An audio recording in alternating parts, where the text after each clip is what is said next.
The offense tonight and last week doesn't really look like the offense we've seen up to this point. What's wrong? No, it's it's this is hard to take. There's a lot of investment, and it's not good enough. I thought the defense played well enough for us to win. There's stuff we can clean up, for sure. But there's a multitude of things. It's easy to point fingers one way or another, but what I'll challenge the team,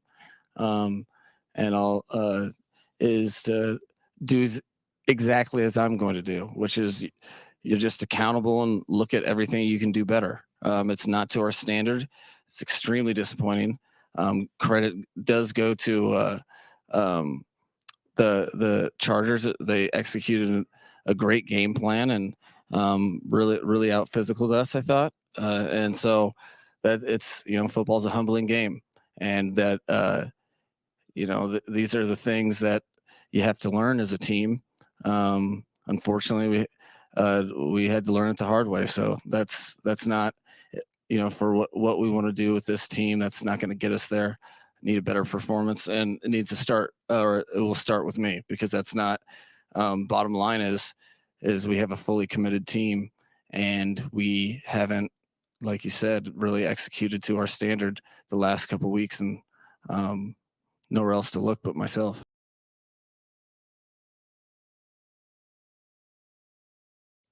Good flipping morning, ladies and gentlemen. Welcome to a proper episode of Coffee and a Cup of Color at the proper time, 6 a.m. morning, waking you all up. Mike McDaniel wasn't lying. He absolutely wasn't lying. We got some tough love to give out this morning on Tuesday. It is currently 6:06 a.m. in the morning on the East Coast. A lot earlier on the West Coast.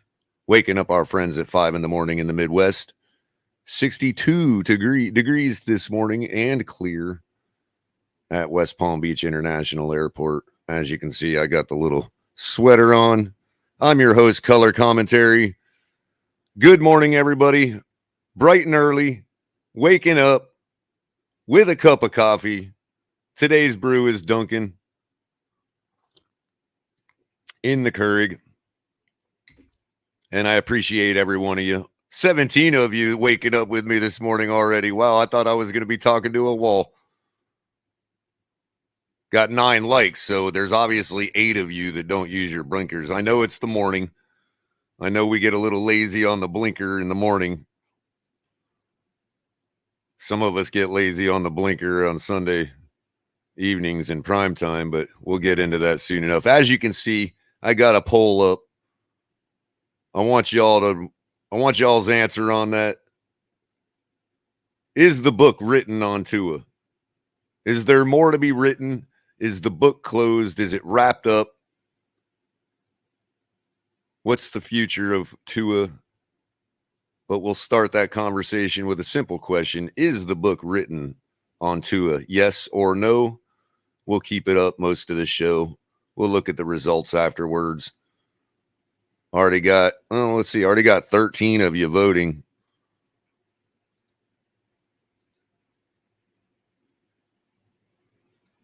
So I took yesterday away from everything to gather my thoughts. I wasn't in a very good mood. And I wanted to make sure that I took a thoughtful, measured approach to what happened Sunday. I didn't expect it. Everybody knows I'm not the hugest fan of Tua in the world. But even I couldn't have expected that. But we'll get into that in a second.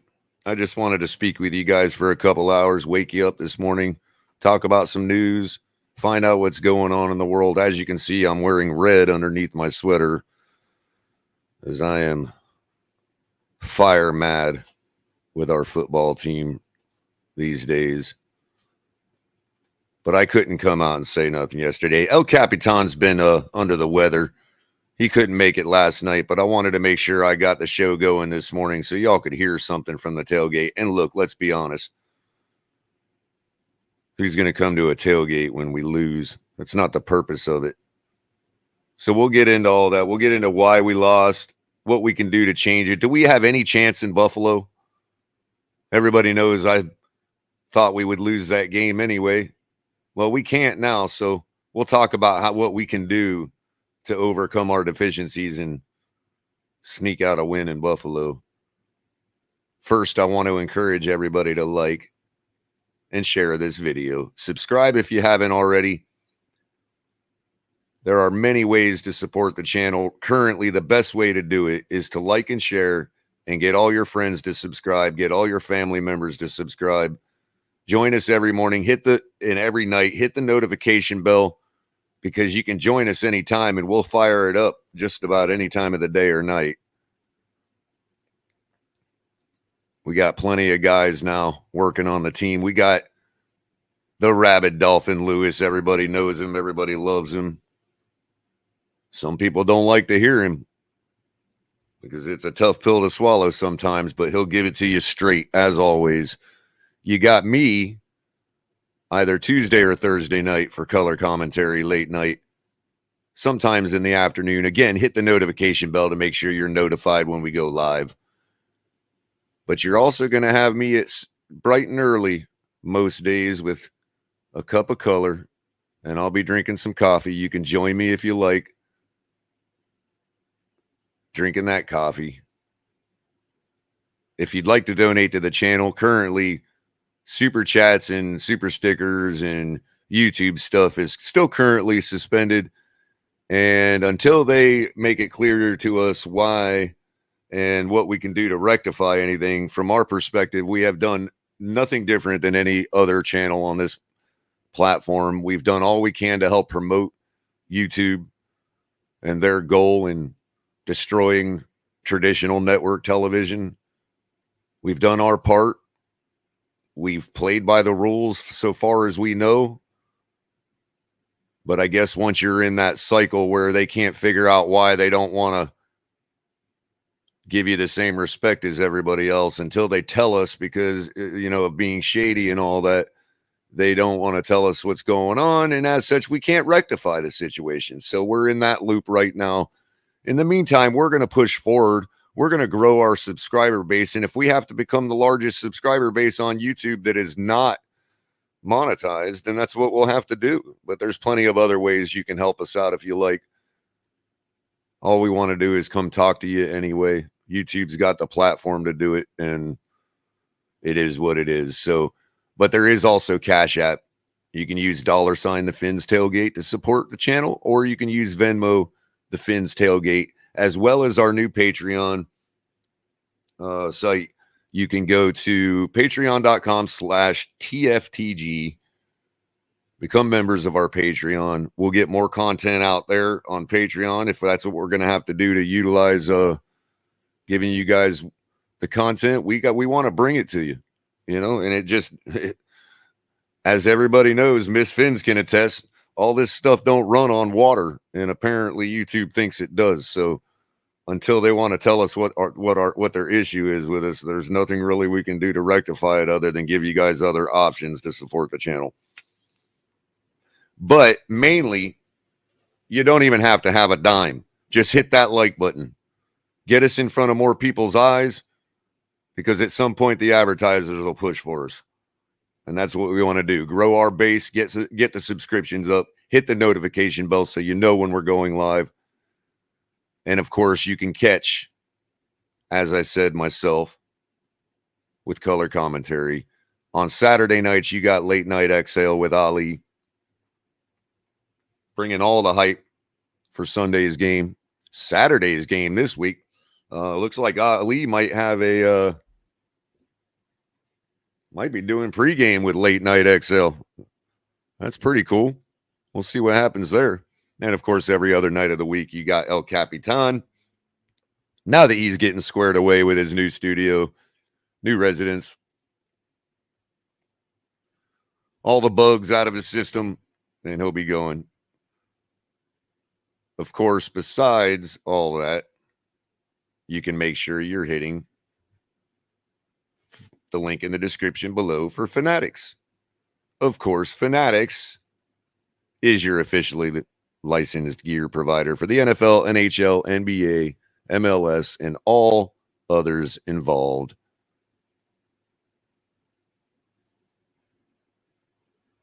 Link in the description below lets them know we sent you, and that's another way you can help support the channel. Just use that link to go buy your gear. If you remember it when you go to buy something, just come over, hit up one of our videos, grab the link in the description below. It's on our main page too. And you can help support us just by letting Fanatics know that we told you to go over there. How you doing, Nah 420? Good morning. I know you got a nice cold drive to work this morning, I bet. And of course, everybody, you can also hit Backroom Collections for all your custom memorabilia, artwork, collectibles, great stuff over there. Hashtag TFTG at checkout for 10% off. And of course, you can check out all of our great gear. Grab one of those coffee cups so you can have a coffee with your boy Culler. You're going to need it pretty soon. Oh, and also,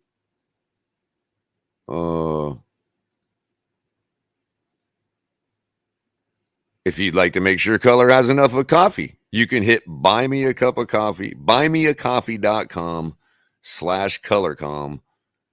You can buy your boy Culler a cup of coffee as little as $2. I could make it $1, but McDonald's gets $1.80 for theirs. So I think $2 ain't too bad for my cup of coffee. If I get to $100, I'm gonna buy a new Keurig machine. That's a goal I have set. I want one of these ones that you can clean a little better so it lasts longer. You know, and I think that might start at that level. I don't know. Either case, much appreciated if you want to buy Culler a cup of coffee.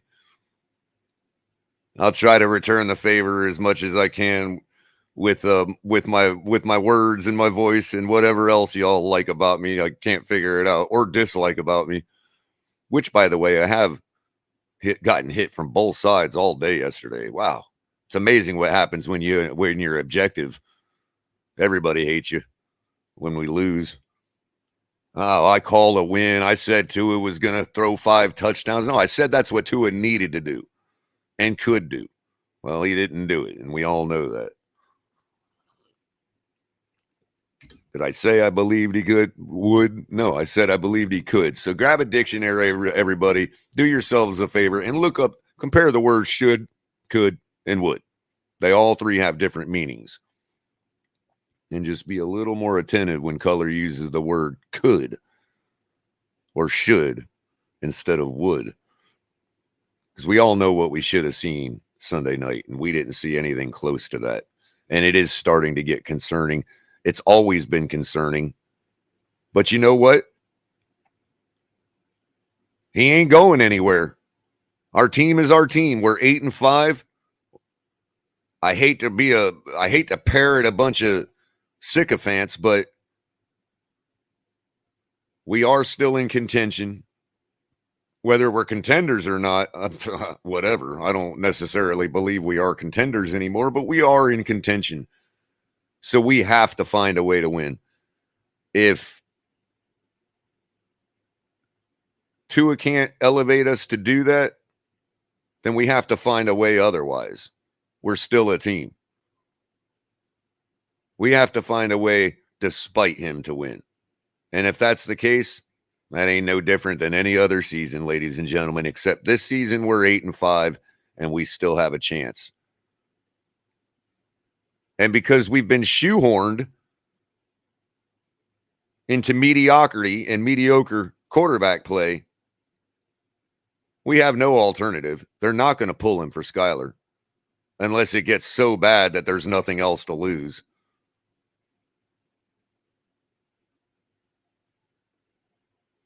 They're not going to pull him for Teddy.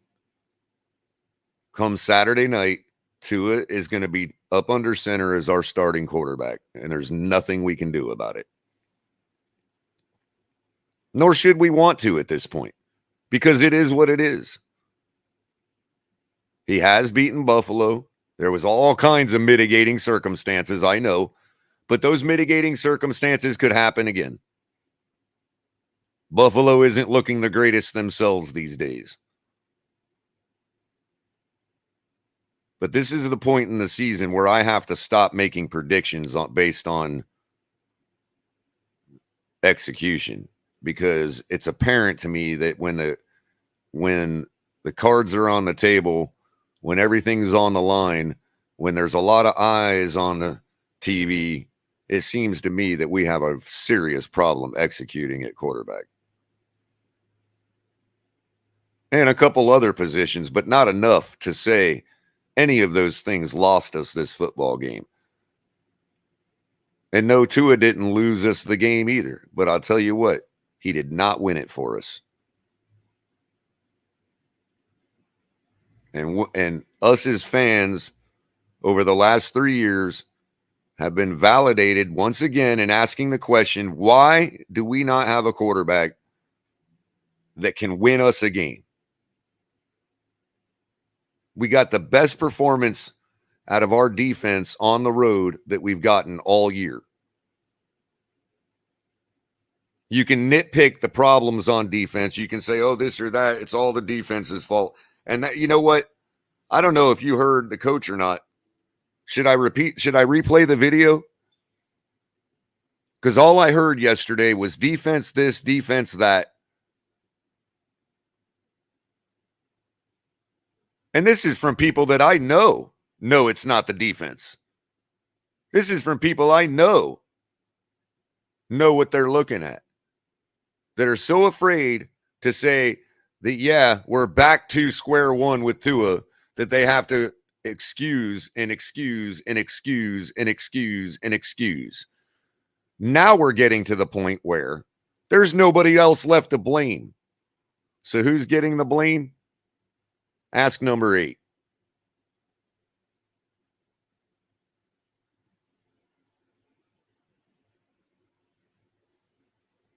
Ask number 8. Who's getting the blame? But that's okay. If that's one thing we have to do as fans, is take the blame. If that's our job, because none of these millionaires want to be held accountable for their own stink. Us lowly fans that beg the NFL to give them our $300 for a plastic hard seat and a $10 hot dog.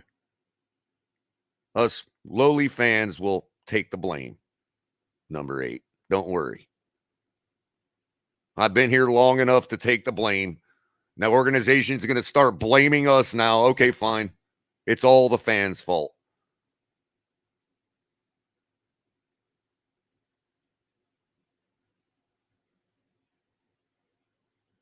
That was the last thing I needed to see. Surprisingly, the Tuaneers have been quiet. There's a couple of them that still are shoving the nonsense in our face. It's just a game. It's just one game. Well, now it's 2. 3, if you want to count big games in big spotlights. Or is that spotlight? Spotlights. And we got another one next week. And it's the last one we're going to have until the playoffs. Godspeed, we make it to the playoffs at this point. Yeah, I said it. We could miss the playoffs. That's right. Absolutely amazing. Culler, we're 8-5. A question I heard a lot yesterday. If any of you were told we'd be 8-5 at this point in the season, you would have taken it. Well, yeah, if you're not gonna lay out this scenario, if you're gonna say, well, yeah, given where we were at 13 games last season, yeah, we all would have taken 8-5.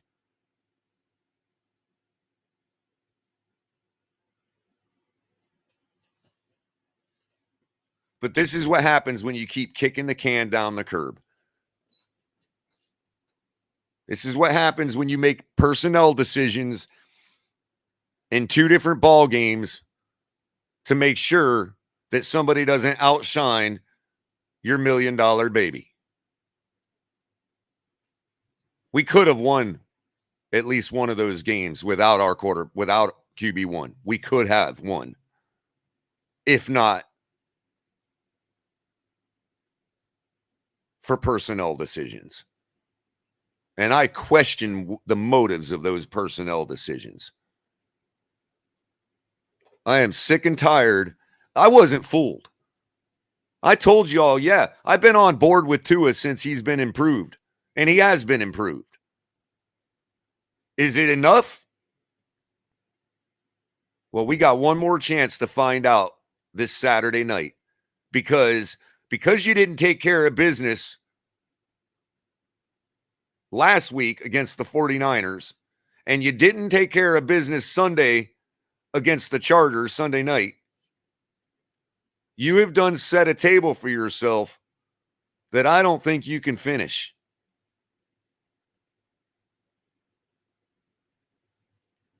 I don't think Jabba the Hutt could finish the plate Tua has set for himself. And that's just the way it is.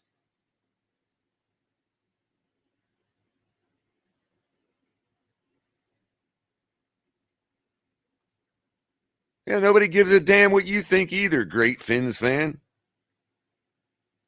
Join the club. In case you haven't noticed, nobody in this fan base gives a damn what each other thinks to begin with. That's the problem.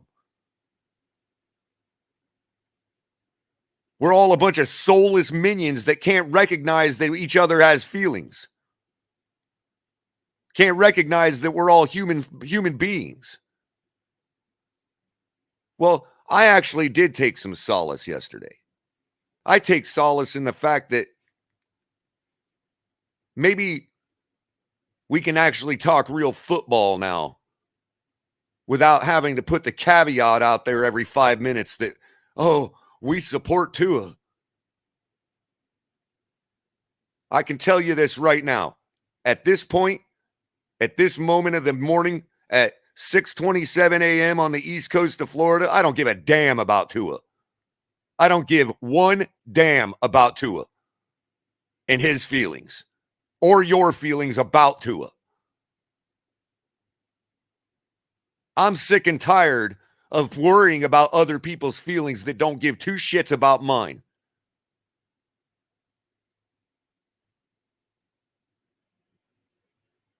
I got a set of eyes.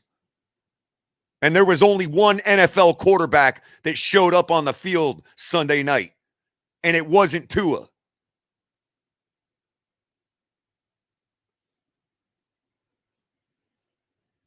Yeah, you heard what I said. There was only one NFL quarterback that showed up Sunday night in LA.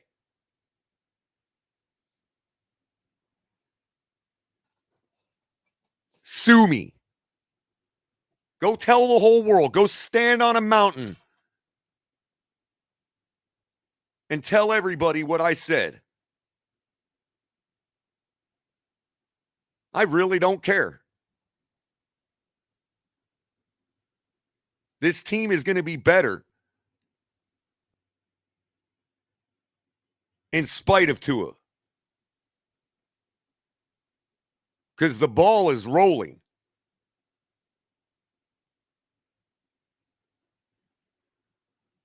The train is going.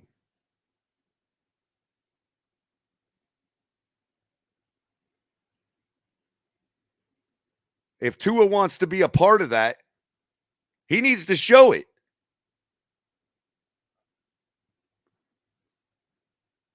All I hear all day yesterday, coach can't make adjustments. Well, that may be true. But what is he supposed to adjust to when you don't have a quarterback that's dynamic enough to execute those adjustments? What is he supposed to adjust to?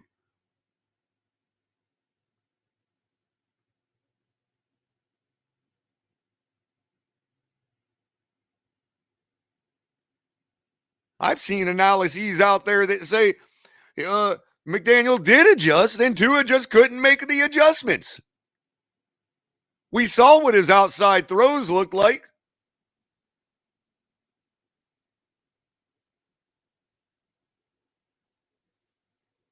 And y'all are going to tell me, it's one bad game. It's two bad games. Everybody has a bad game.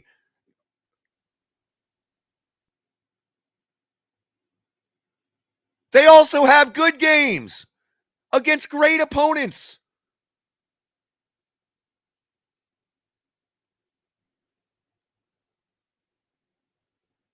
And I want somebody to tell me one good game, complete good game, that this man has had against a great opponent.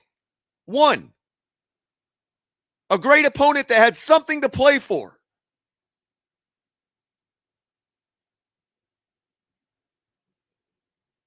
Just one.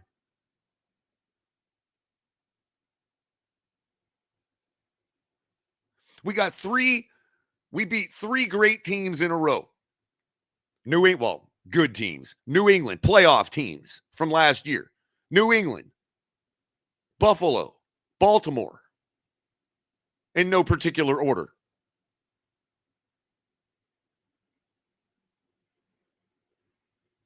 Then right when we're on the brink to find out, can he do this 4 times in a row against another good team, another playoff team? Dare I say, the Super Bowl runner-up.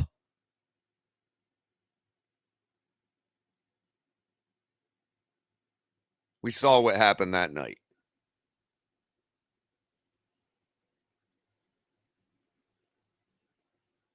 Oh, but Culler, 1 injury, 2 injury, 5 injury, 10 injuries don't mean he's injury prone. Okay, fine. We'll let him sit out. Can't bring him in against the Vikings, even though he was cleared to play. Oh, because why? He's just as rusty as every other quarterback we had on the field that day? Tanner Connor can only drop a football thrown from Teddy or Skyler and not Tua?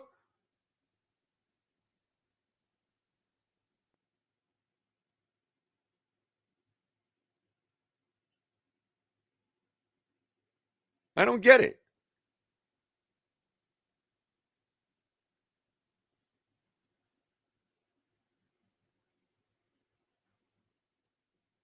It's some galaxy brain nonsense.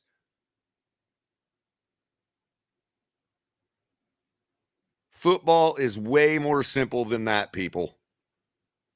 You saw how simple it could look when an NFL quarterback executed an offense against our defense last week. And you know what? Speaking of, how many shutouts were there last week? Let's look. The 49ers almost did it again. That would have been twice in 3 weeks that they shut out a team. But let's see how many shutouts there were this week. Oh, well, look, will you look at there? 0.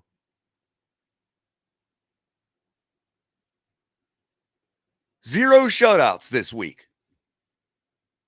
Wow, there's 16 terrible defenses.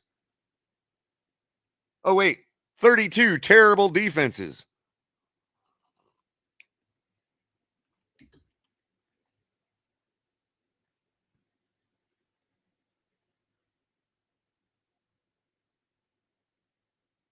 The Jets held Buffalo to 20, or had 20 points scored on them by Buffalo.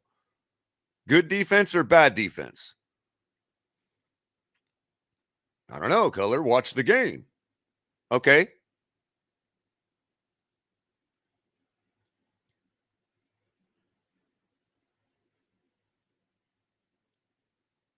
Denver scored 28 points on the Kansas City Chiefs.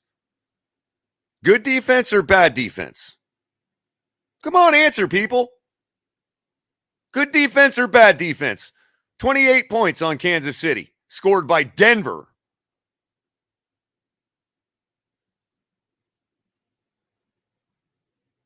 Good defense or bad defense? Well, I don't know, Culler. Watch the game. Okay.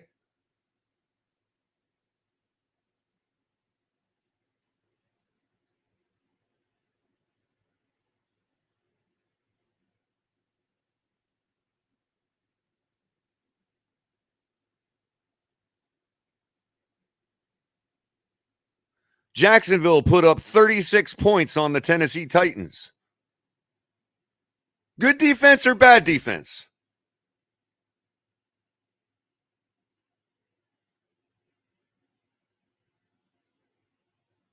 The Giants put up 22 points on Philadelphia. Good defense or bad defense?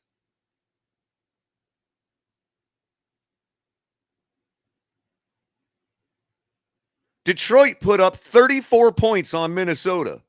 And likewise, Minnesota put up 23 on Detroit. Good defense or bad defense?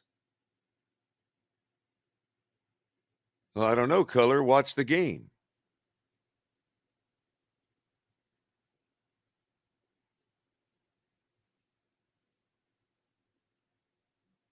We put up 17 points on the Chargers. Good defense or bad defense? They put up 23 on us. Good defense or bad defense? Well, I don't know, Culler. Watch the game. I did. And what I saw was a fourth quarter stop, a fourth down stop that our offense returned 0 points for. Not even a field goal.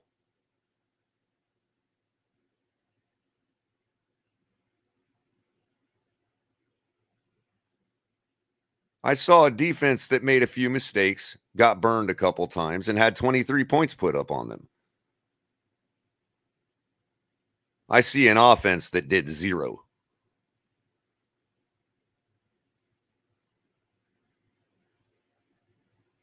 There is no excuse for that. And I'm sorry. When you compare the paper we have this year to last year, there is only one man on that team, on that side of the ball, to be held responsible for virtually 0 production on offense against the 26th ranked defense going into that game. Their offense had no problem putting up our average.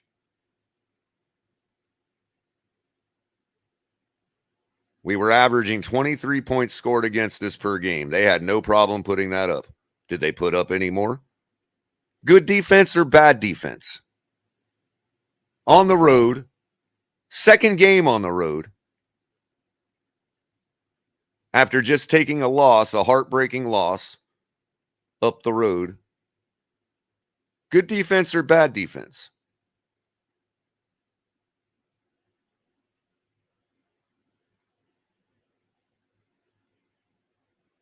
I'm just tired of the nonsense about defense.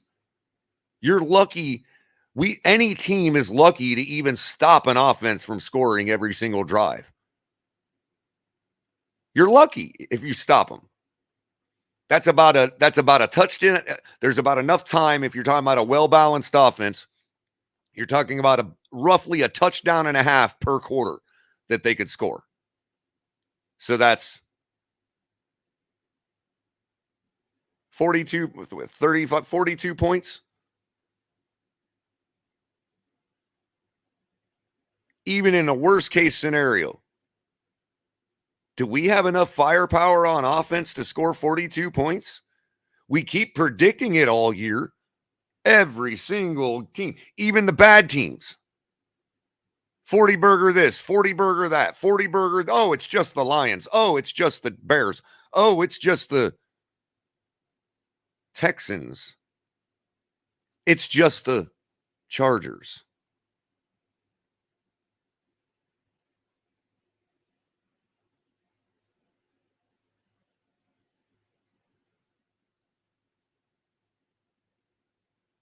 I held my tongue all day yesterday because I would have said some really nasty things.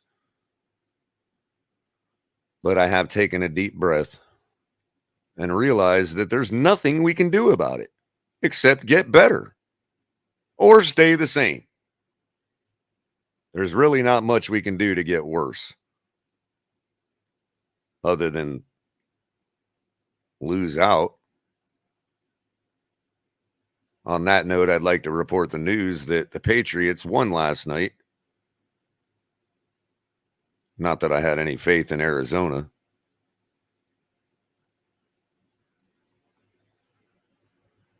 But none of these teams in the AFC East are out of it yet. None of them. We're only one loss. We're only one loss ahead of the Patriots now. Just like that. You know what's embarrassing? What's really embarrassing is when I say that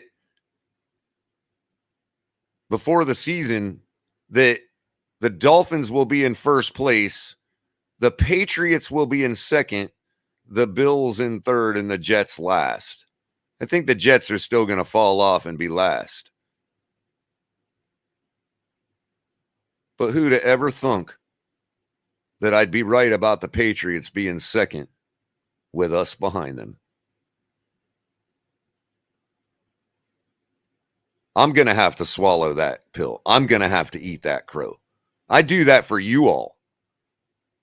I stuck my neck out to Buffalo fans for you all, so you wouldn't have to. I get called a hater. You want to talk about supporting Tua?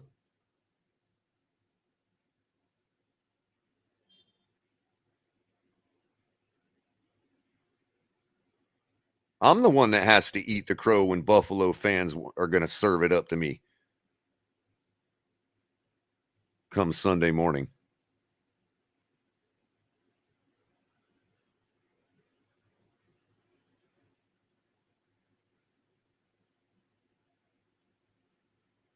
And then the first thing I see yesterday, excuse me, as soon as I entered somebody's chat, I had a person tell me, it was actually a person that doesn't like Tua that came at me for predicting that he would throw 5 touchdowns this week, as if I'm some kind of Tua-near sycophant.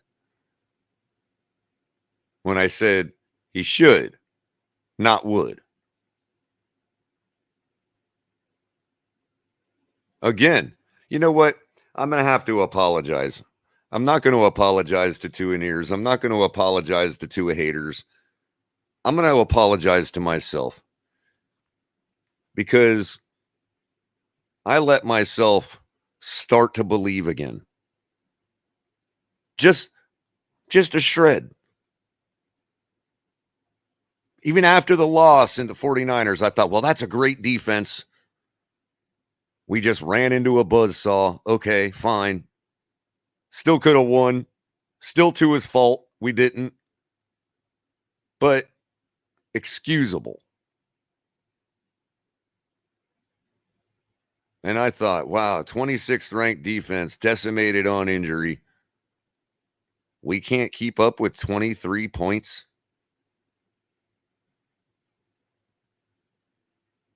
Even if our defense would have had a bad performance, or whatever anybody calls a bad performance, even if we would have given up the same amount of points as we traditionally have on the road, we can't keep up with 30 points in a big game on a big stage. 17 points. And that, you're talking about one touchdown that came off of a fumble recovery and an amazing heads-up play by Tyreek Hill, and another one that came off of a defender tripping on his own feet and leaving Tyreek Hill wide open to walk into the end zone. I'm supposed to credit the quarterback for that? Well, hallelujah. You scored 7 points. Whoop-dee-doo.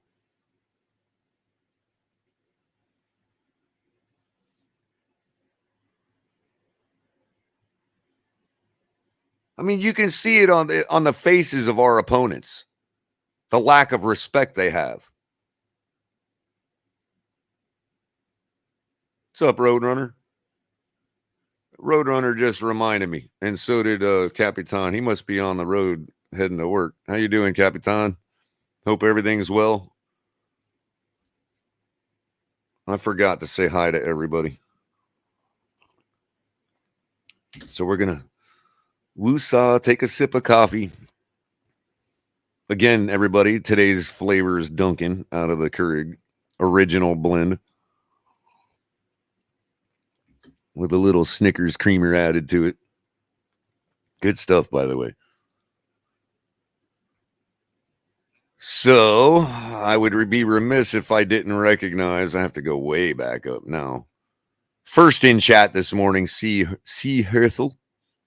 Herthel is roughly how it should be pronounced, I suppose, in the German vernacular. Jay must be still up from last night. King DTA, how you doing? You're good, man. Get some sleep. I know it's early in the morning out there in Seattle. Fins up 74. Good morning. Mark, how you doing? You too. 3 a.m. in San Diego. Huh? Wow. Ronnie in. Of course, El Capitan. Delusional Patriots fan waiting for Miss Fins to wake up. I know it. Miss Fins, how you doing? No, this is live, Miss Fins. You're not dreaming. I just ushering you in this morning. Everybody make sure you catch Miss Fins at 8. I'll probably go right up to that. I got some things to finish up this morning in my real life business, and I just wanted to get the show going on the road started up this morning because I've been promising to do it forever. I want to make it a regular thing, and I think it's great. I mean, you know, you could either flip on the radio and listen to a bunch of advertisements, or you can flip on Culler and listen to a rant, I guess. Hey, buy me a cup of coffee, everybody. buymeacoffee.com/colorcom. It goes a long way. And if you want me to set it down to $1, I will. Just let me know. But Brian's Brains, how you doing this morning? Michael K, dud fins suck. We know it's grossly evident this week. Dolphin here, how you doing? Let's see who else we got in here. Ronnie N, how's it going? Saxman J Will. Canes 89. Always love having you. Kenneth, how's it going? I think I saw Kadeem in here too. Kadeem. Oh, I guess it's about top of the morning to Kadeem over in the UK, holding down the fort for Fins fans over across the pond. Appreciate you. Always love your content. Everybody make sure you're checking out Kadeem and Charlie Touche over at Go Time Dolphins on YouTube. Subscribe to their channel, hit their notification button. They do great work. Really chill show that they do over there. And some great people they interview too. They got a good personal friend of their show that everybody would be interested in hearing from every now and then. Go check them out. DDG, how you doing? As I said earlier, 420. Freezing his ass off on the way to work, I'm sure. Miami Fan Talk.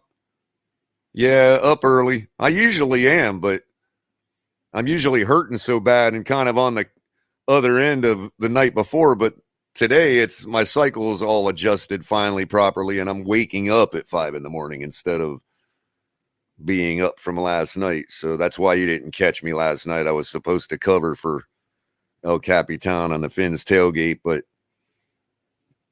I figured we'll do this. Wasn't really in the mood for a tailgate yesterday. I don't think anybody else was either. It would have just been a big, huge shouting match, which we all love too. But at this point, there's absolutely nothing we can do about it. There's no way to change it out. Obviously, nobody believes that Tua should be benched. I mean, there are people that believe that, but nobody that has those decision-making powers believes that. So there's nothing we can do about it. We need to figure out how we're going to beat the Bills. Estefan, how you doing? Yeah, and that's another thing too, Esta. You're going to get me a little more reserved sometimes. I mean, I've been pretty heated this morning, but this is like, you're not going to get the off the deep end color that you normally get this early in the morning. I'm trying to save some of my own calories too. You only have a finite number of them in life. The Great Fins fan, how you doing? I guess I'm flip-flopping. Pin it on me, bro. I don't want no animosity with audience members. I hope you enjoy the content. I hope I can change your mind. A lot of times one man's flip-flopper is another man's, objectivity. So, it is what it is. I want to believe. I still want to believe. I still think we have a great chance to win next week. But that is predicated upon Tua showing us something he hasn't shown us yet. Bottom line. Why is that hate to say that? It would be hateful to say, I don't think this man can ever do it.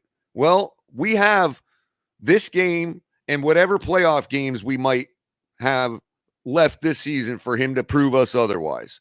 Because all you need to do is do it once to show you can do it. Then we can say, the last 3 big stage games that you crapped out on were aberrations instead of the other way around. Because all you need to do is show it once, and we can say that. Just like everything else he's shown me this year that I now say he has the ability to do. You know, he has the ability to go most of the season with only 3 interceptions. He has the ability to do that. We watched it. Good or bad teams don't matter. You're still going to throw interceptions, good or bad teams. I mean, so that has nothing to do with, you know, facing a light schedule has nothing to do with keeping your interceptions down. Shake Money, how's it going, buddy? Yep, everybody say hi. Everybody say hi to Shake and give a warm welcome to all the great citizens of Zamunda. Ronnie N says, we're a passing team. I'm going to be shocked if we can throw the ball in snow.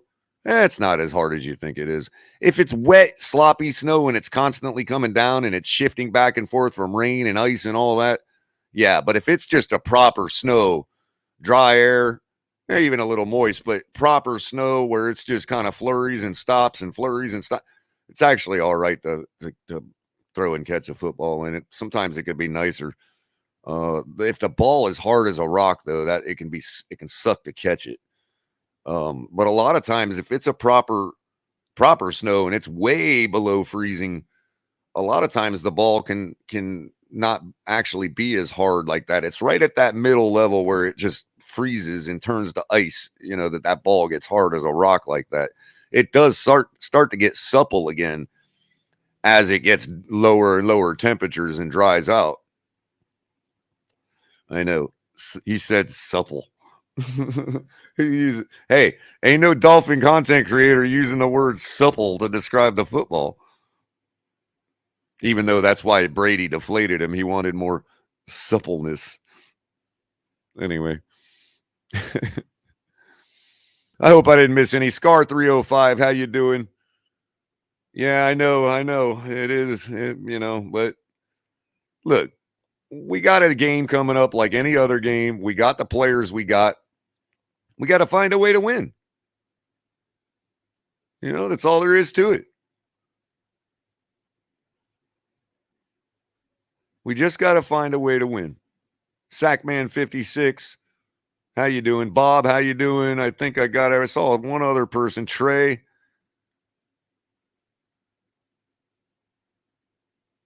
And Brian Ratley, that was who I was looking for right there. Revo 13, see you in here. Cat for Life, almost forgot Cat for Life. Look at that. I should have just said Cat for Life knowing he was in here. It was like, you know, what's up, Roadrunner? All right, that takes care of everybody.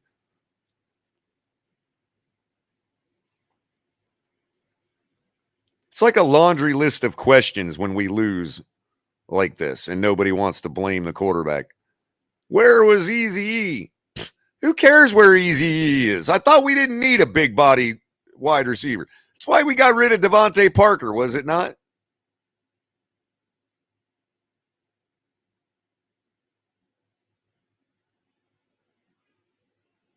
We want Devontae Parker back? I mean, it's just constant everything but.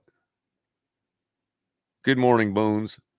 Ryan AP, how you doing? Anthony Manzano, how's it going?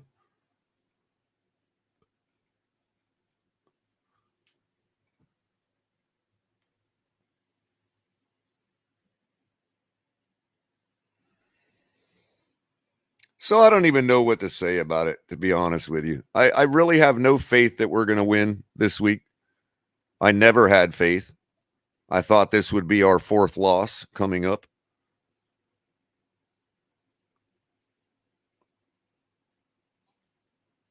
And it had nothing to do with anything but the fact that the scheduling and then them compounding it by setting the day another day early. And now we've lost the 2 games. So maybe, I don't know.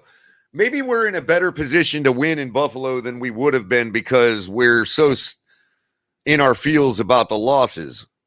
But that's what I thought was going to make Tua rise to the occasion this week against the Chargers. I thought, man, we're right back to Tua's trash again and blah, blah, blah. I thought Tua would just not want to hear that anymore and rise to the occasion this week against a weakened defense.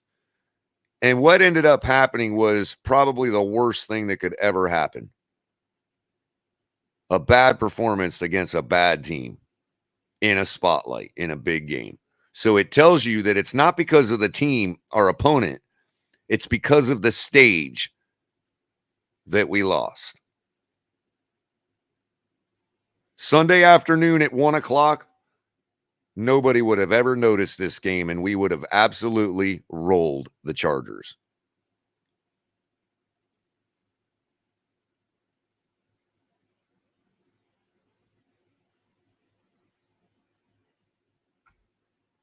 Yeah, I never had any faith, Mansa.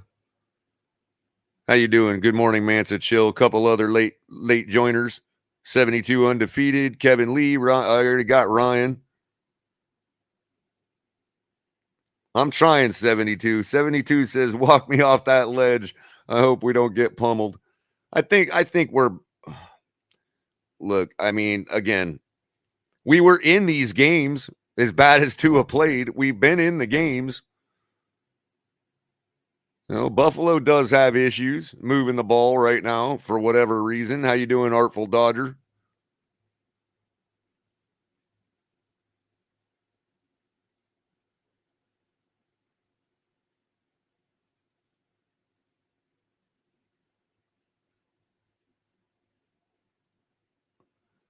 Capitan's saying they're expecting around 7 inches of snow. So that's a proper snow. That's like, hey, if it stops snowing or it's just flurrying and they've got the field clear, that should actually be fairly nice to play conditions to play in, believe it or not. Yeah, it'll be cold. You know, it certainly will be cold.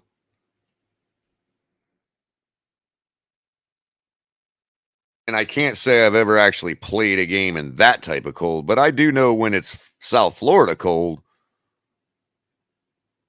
you know, getting your energy going and playing football makes it go away real quick and it actually is really nice to play in, especially if it's dry and there's blue skies and sunshine. You know. TD on location, how you doing? I am Tucci.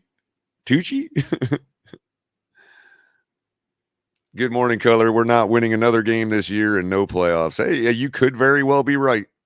You could very well be right. And that's the shame of it.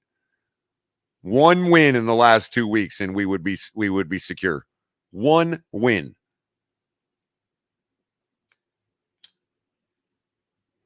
We could get it all right back. How you doing, somebody important?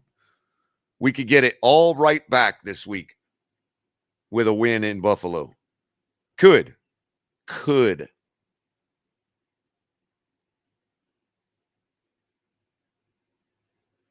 Tua could reverse all the negativity that's starting back up again.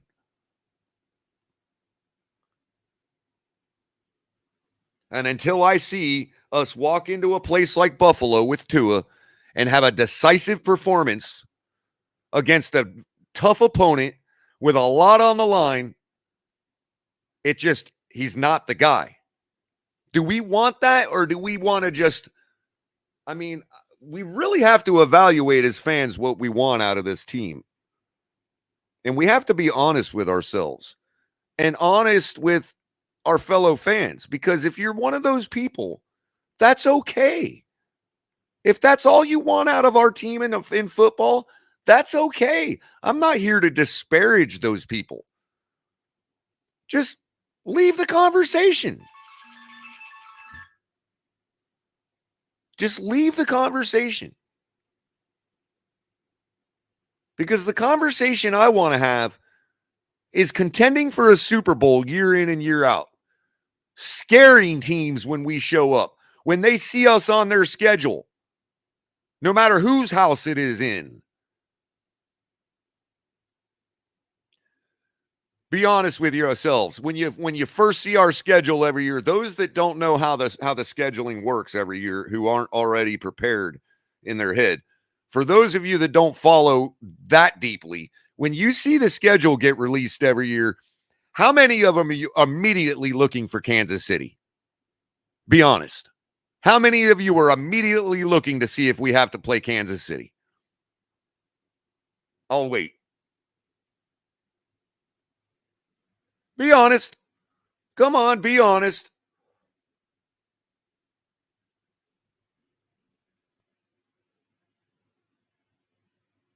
Come on, you can be honest with Culler. How many of you get the schedule every year and immediately check to see if we have to play Kansas City or Cincinnati or any of these other teams that are perennially a good team? I'll leave Cincinnati out of that because they had, as far as it looks now, they've had one fluke. Because they ain't much better than we are. Nor is Burrow. He has his games too. The only difference is he's proven he can do it on a big stage. That's the only difference between Burrow and Tua at this point. Herbert as well. Now, Herbert has proven that Sunday night's stage wasn't too big for him. And that's why we're all so upset, because Tua, that wasn't that big a stage, people. Sure, it was a big stage, prime time, lots on the line, but it wasn't that big a stage. And he just shrunk. He just fell back into the bushes like Homer Simpson, like he don't even belong in the league. That's why why everybody's so upset. It's not because they don't believe in the guy. It's because they believe in him.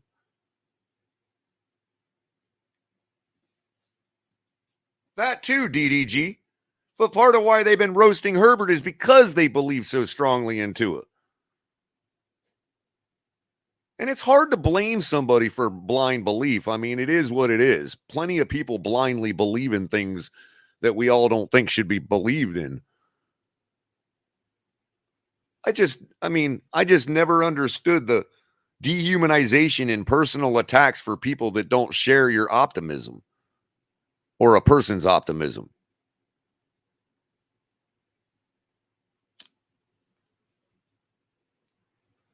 And those people coming out and saying, told you so, are not saying told you so because they want to see Miami fail. They're saying I told you so because they told you so. 25 years, 30 years of witnessing this same cycle.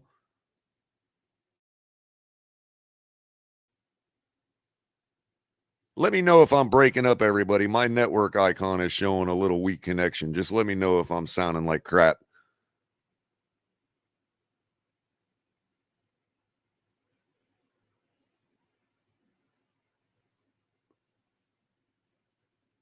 I mean, everybody gets lucky. Everybody has bad games, you know. But how many of those bad games do great quarterbacks pull out and end up winning? If we would have won Sunday night, every mistake that Tua made that night, yeah, of course, there's going to be the hypercritical people. There's also going to be the objective people like me that would say, hey, we won, but be mindful of this. But other than that, we would have said Tua is still on track. Nobody would be like, oh, he's trash again and he's not franchise guy again, if we would have just won. Because that's when you can say, hey, plenty of guys have bad games. And some of them win 65% of them, and some of them don't win any of them. Which quarterback is Tua? They all want to point to Dan Marino. Let's do that. Dan Marino, plenty of bad games. Every other week, bad game.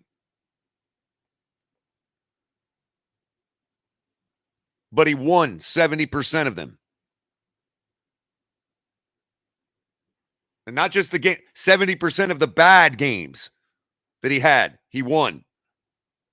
Found some way to rise above it, elevate the team, elevate himself, and get it done.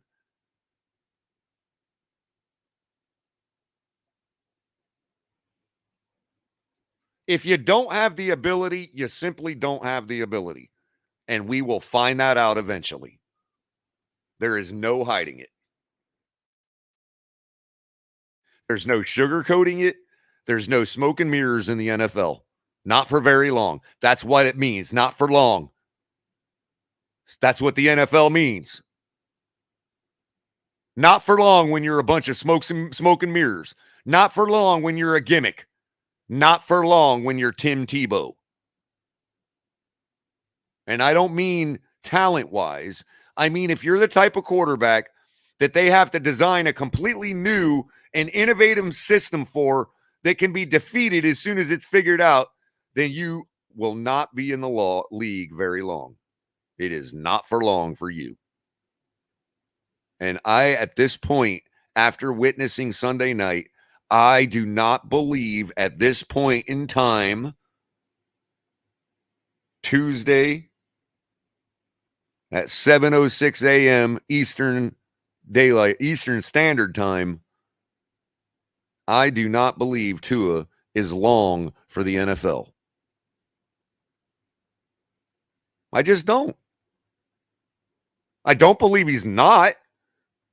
But nobody is going to convince me at this point in time that Tua is long for the NFL.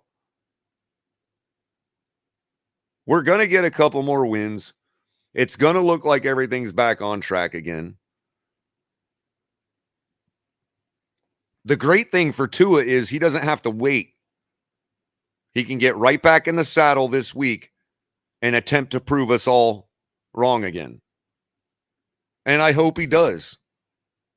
My hope is not lost.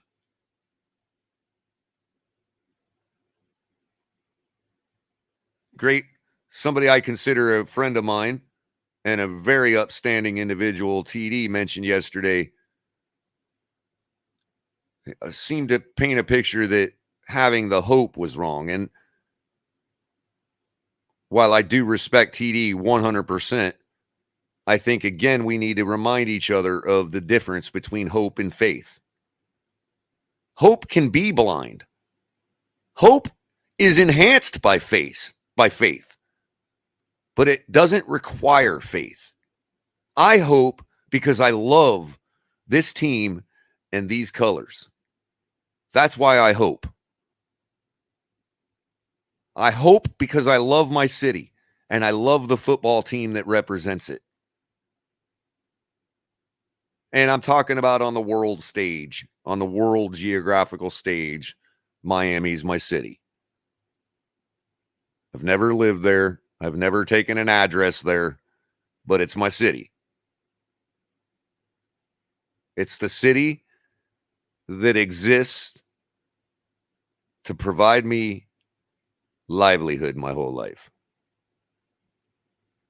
Without the development of Miami, West Palm Beach doesn't exist. It's my city. I will hope till the day I die. It don't matter how bleak it is. It don't matter how bad our quarterback is. It doesn't matter if we ain't got a whisper's chance in hell.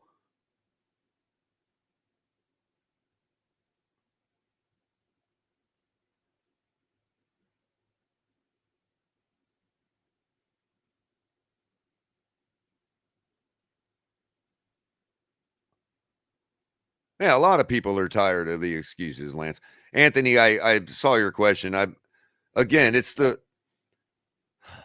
We can't know. We can't really know the answer to that question. We can speculate. We can look for evidence of it, like the Vikings game or the Jets game, and say, well, there was some questionable play calling there. There's been some questionable play calling on 3rd and 4th down attempts, taking the ball out of Tua's hands throughout the season. But we can only speculate. The question that Anthony is really raising is, and correct me if I'm wrong, Anthony, I'll just rephrase what you're really asking. Is it possible to make adjustments for Tua? Is it possible for him to go off script? Or even to a different one? Is it possible for him to adjust on the fly? Because if that's the case, it doesn't matter what Mike McDaniel adjusts to. And as such, it's going to look like Mike McDaniel can't make the adjustments.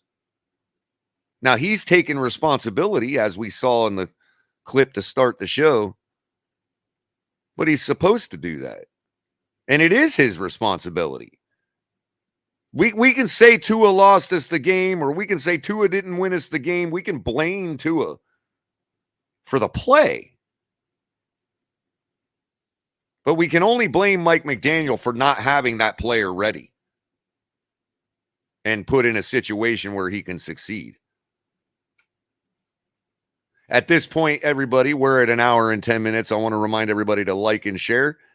And at this point, 1 hour and 10 minutes in, we are going to go ahead and my awesome morning ombudsman who is on the road. El Capitan, how you doing, man? I'm doing good, Culler. Feeling better. Even though the weather has taken a turn for a worse here in Central Florida. It is cold, it is wet, and it is raining like a mud right now. It is dark black skies. It looks like it's still nighttime here. That's tornado season for you guys. Nah, negative. It's been cold. No, I just mean this time of year is when you guys, when Florida gets when a south wind comes, then we get done for it. It's bro, I'm like, I feel out of state up here. It's that drastic temperature change. That cold air smacking right into the warm air. I feel like I'm not in Florida sometimes when I'm up here. I miss South Florida. I don't know how long I'm gonna be here. I can't. Well, you're not in Florida, man. You're in South Georgia, man. Admit it. I might as well be in South Georgia. I don't know. I'm still in the peninsula part. I'm still in the shaft of Florida. So as long as you're in the shaft, you're all right. Well, we're a little chilly this morning. It's 62 degrees. I mean, I couldn't tell you what it was as far as temperature goes because I don't watch the news and I like to stay uninformed because I don't believe they're giving me the proper information anymore. Right. You can either be uninformed or misinformed. Take your choice. Right. That's right. I would rather stay uninformed than lied to, you bastards. Sort of like how we are with our coach and quarterback. We're kind of sort of like being a Dolphins fan, Culler. Sort of like being everything else. It's all about just smoking mirrors. In our case, I think it's more of a case of disinformation, but that's my opinion. Well, yeah, and you know what? I don't appreciate people coming out and saying, "Oh, I can't believe the fans, same old Dolphin fans, blah blah blah." I'm like, dude, you guys shut the hell up. I've been a lifelong Dolphins fan forever. I've watched this team spit in your face, lie to you, continue to lie to you, then backwalk everything they said, and then repackage garbage and put it to you on display. I've seen them do it again and again and again. Now, I do feel better. What'd you think about number 8 piling on that? I didn't listen to it because when I saw the tweet. I seen it. But real quick, Capitan, when I saw the tweet, I almost puked my guts out just the implications of what the person who retweeted it was saying that the content was. So I didn't actually watch it because I didn't want to throw up. Okay, so how did you feel about what he said? I watched what Javon Holland said. And you know what? I understand where he's coming from. He is a person doing a job. Job didn't go well on work. He's like, man, you guys are just jumping off the. He's not been a lifelong Dolphins fan. He doesn't know the plight of us. Okay, but I'm supposed to know the plight of him and give deference to his feelings. That was my point about the millionaire's feelings over the lowly fan who begs them to take my money for a seat. Exactly, Culler. And I'm not mad at Javon because this is a societal thing. It's where we are in the world. I'm supposed to care about someone else's feelings over my own. And I'm sorry, people, but the wolf fucking eats. The dog eats. And a dog and yourself, if you don't feed it, it turns into a puppy or it ceases to exist. I live by words. You are first after me. Okay. And now that's not to be an asshole or anything like that, but because I know if I have enough to give to people around me, I am a charitable giving Well, person. Capitan, But there's what a I great won't, analogy for what you're saying. It's when you're on a plane, you don't put your kids' masks on first. You put yours on first because that's right. you're not going to be able to breathe long enough to get your kids' masks on, and then they're helpless. Truth be told. But You again, get yours on first, and then you help your kids. you can't help anyone else until you help yourself. Don't sit here and worry about how fans are reacting. Worry about how you're going to fucking win a football game. Yeah. You know what I'm saying? Tell me what That's you're going to do next. Tell me what you're going to do to intercept Josh Allen this Saturday night. My dad always said these great words too. He goes, "Don't tell me what you're going to do. Show me what you've done." Okay? Show me what you've done. Don't tell me what you're going to do. Show me what you've done. Now, I'm sorry, but I can go back and look at what's been done as Dolphin fans for decades. Decades. I have a lifetime. Yesterday was my 37th birthday. Little tiny sock beanie for a baby with the Dolphins that I've been wearing since birth. Okay. I have represented Aqua and Orange from birth, and I will do it. Both my children have, my lineage, every person in my family are Dolphin fans. We have given and given and given. Now, I'm not saying we don't just give and they don't give anything back. No. And I'm not saying that, I'm upset or anything like that. That's not where I'm going with this. What I'm going with is that these Johnny-come-latelys all over telling me I need to have faith. Take your faith and stick it up your ass, bro. That's what I think about your fucking faith. And what I don't have patience for is people talking about who's allowed on the bandwagon. Let me tell you something. I've been a Dolphins fan for longer than most of my audience has been alive. I've got news for people. A couple of us Dolphin fans leave off this metaphorical bandwagon, you'll find yourself without any fucking wheels. Okay? Don't fuck around. Longer than most of my audience has been alive, dude. I've been a Dolphin fan for 40 years. 40 years. And I've got some 25-year-old kid telling me that I don't have a place on the bandwagon? Yeah, I'm not going to. I don't even listen to them because, first of all, no one would dare say that to my face. Couldn't. You couldn't tell me to do shit. Unless you want to get your ass beat. And I mean, that's your prerogative. That's what you want. That's number one. Number two is I love it. Look, I understand. I get it. Young kids, all that stuff. They want to have ownership over things. They feel like, hey, it's the young versus the older, blah, blah, blah, blah, blah. This goes beyond. It's more poli-sci than anything else, if you want to be real. But I get it. I know what time it is. I'm not a fucking idiot. Well, but you see what I got in my stream today, right? I put it in my background. I didn't see it. I know. I'm pointing it to it for the audience, but I'll let you know what it is. It's my Dolphins lunchbox. Yeah, old school as fuck too. You know, and that's meant to say something. That's my Dolphins lunchbox. You dig that out of storage? Yeah, I happen to find it in storage.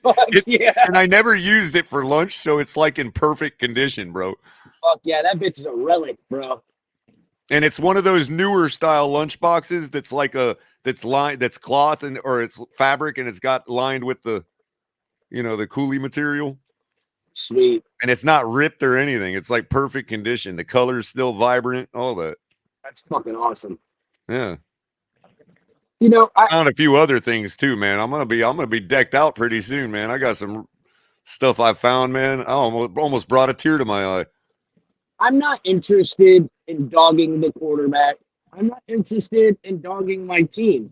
I'm interested in calling it for what it is. The situation is this, and I talked about this the week before the San Francisco game. Okay? And I said, listen, my biggest worry is that we're going to go to San Francisco, and because they know our coach so well, that their defense is going to know how to beat us, and it's going to rewrite the blueprint.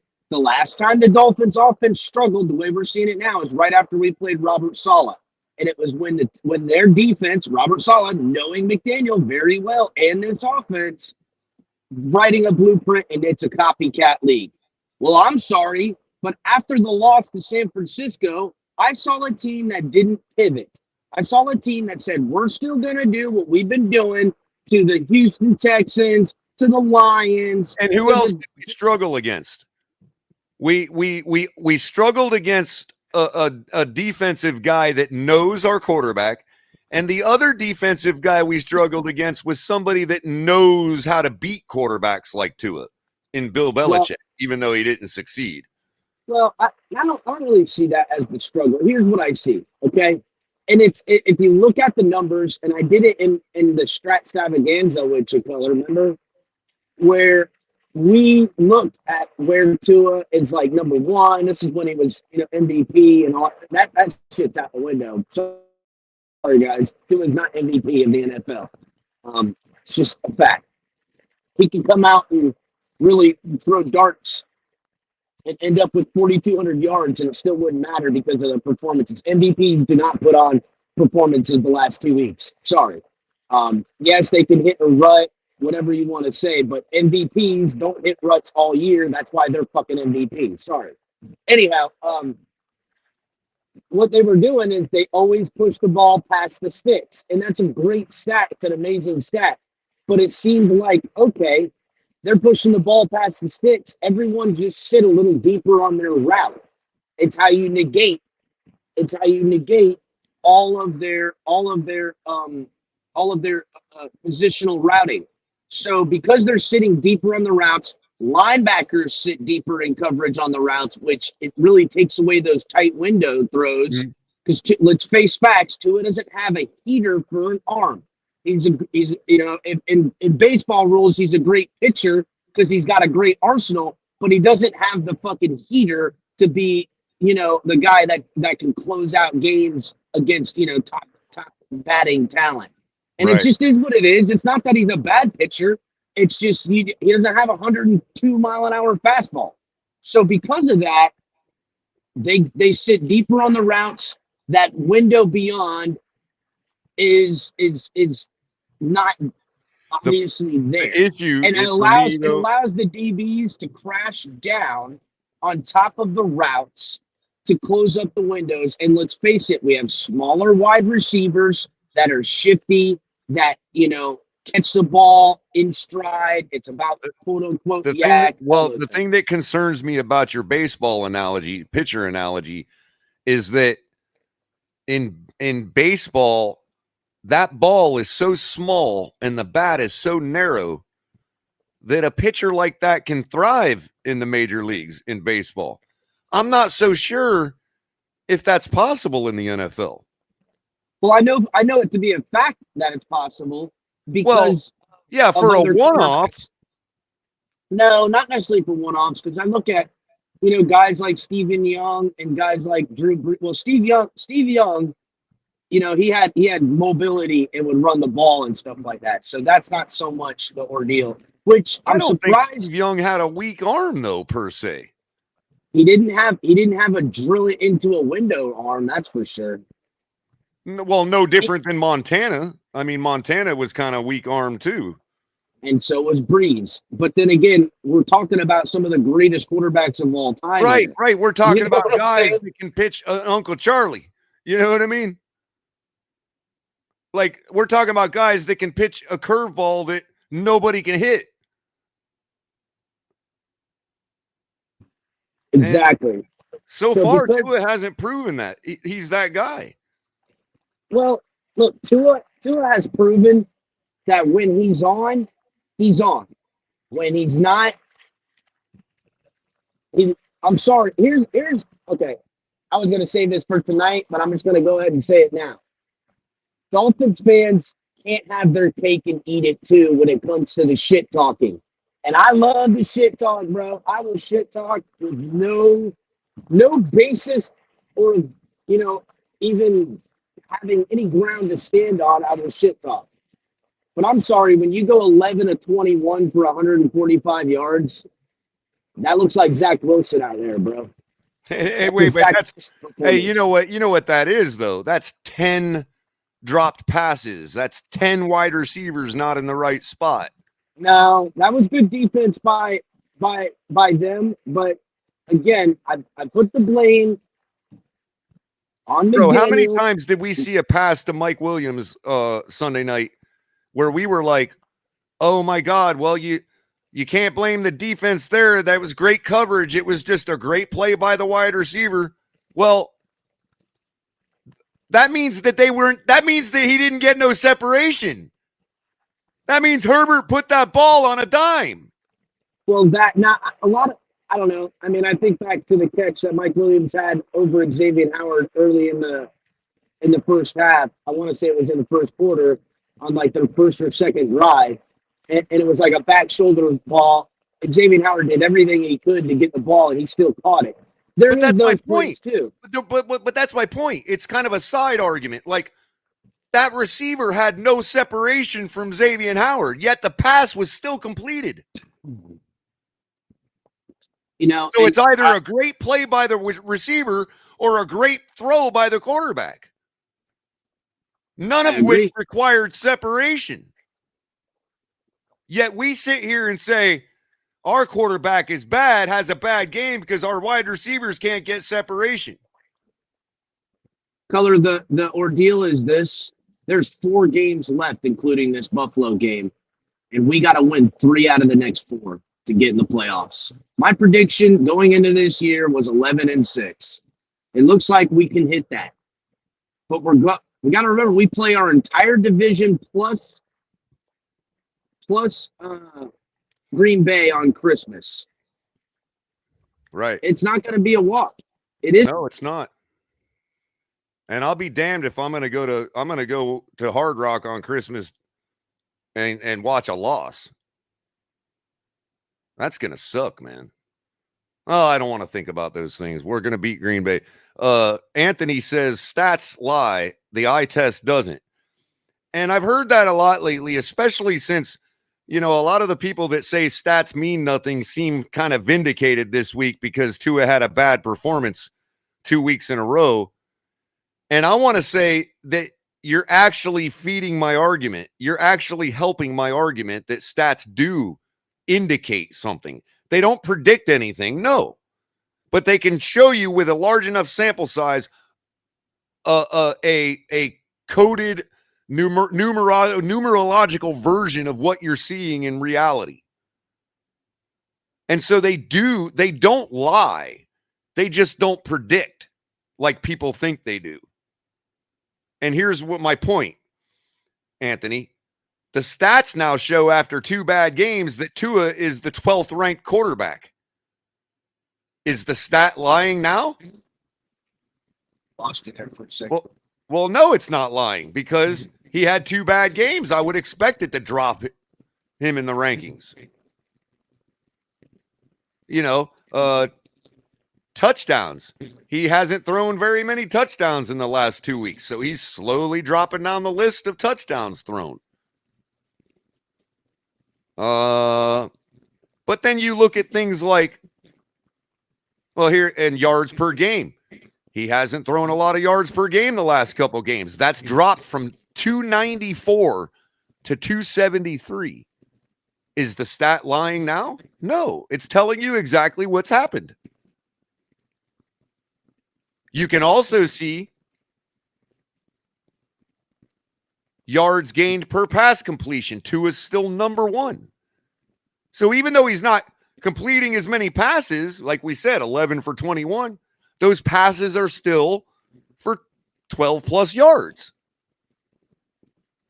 It's not helping us any because it didn't do anything for us this week.